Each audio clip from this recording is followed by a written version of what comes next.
Hello guys! Welcome to my mini vlog again, and for today's video ay sasama ko kayo sa aming kumustahan sa barangay doon sa pinakamalayong barangay ng Tampe. So kahit taga dito ako guys, super layo pala talaga niya kasi first time ko siyang napuntahan doon papasok sa mismong lugar na pupuntahan namin. Kasi ito yung target ng division wide kumustahan sa barangay namin. To super layo-layo. Tapos meron pa kayong mga kasamang nawala guys, as in sa ibang daan sila kasi dalawang pala ito, Tamped 1 and Tamped 2. So yung nadaanan nila is Tamped 2. Tapos dito kami sa Tamped 1, o diba? Pagdating namin, andito na yung cluster head namin at saka yung mga ibang bisita na super late kami. Syempre nagparkis pa ako girls, and super late yung mga kasama namin.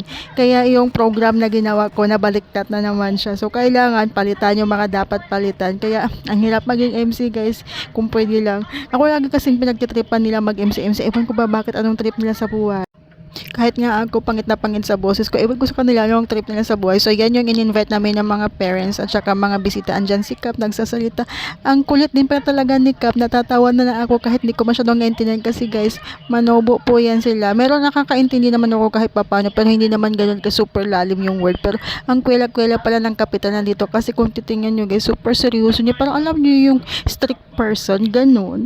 Hi nga pala sa aking kasamang vlogger. Opo, vlogger po yan siya. Kaya lagi yan siya may hawak na camera. So, vlog siya. Vlog din ako ng aking sarili. Ganun lang talaga nga takot. Nakikinig ako. At saka ito na yung punto ng program na nagsasalita na yung aming division focal person. O, di ba nag-hi na naman siya guys. Ganyan parang hindi nagkikinig. Andyan pa naman kami sa harapan.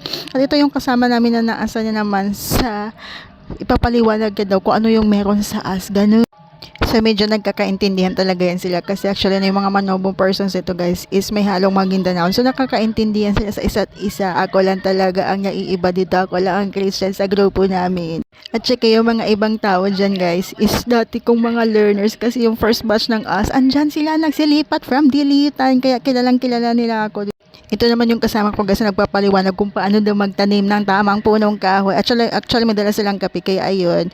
And ito naman yung dati kong kasama doon sa first station ko sa Dilutan ES guys. So naging school head na ngayon, di ba? Ang galing niya. Sana all. At saka ito naman nagsasalita guys, si ma'am is ito yung iPad coordinator ng division na parang nanay-nanayan na nila dito sa kanilang barangay. And actually marami pa kaming bisita, Iman, yung sa mismo munisipyo. At saka yung cluster head namin, nagsalita din siya. Siyempre for motivation at kami ng mga learners dito. Tapos ang ending at tanghalian kami natapos kaya ayun, nagpictorials na lang kami and syempre pinabigyan namin yung mga school supplies and last is yung pagtatanim ng mga punong kahoy na dala. Basta yung fruit seedlings, basta ganun. So ayun lang guys, bye!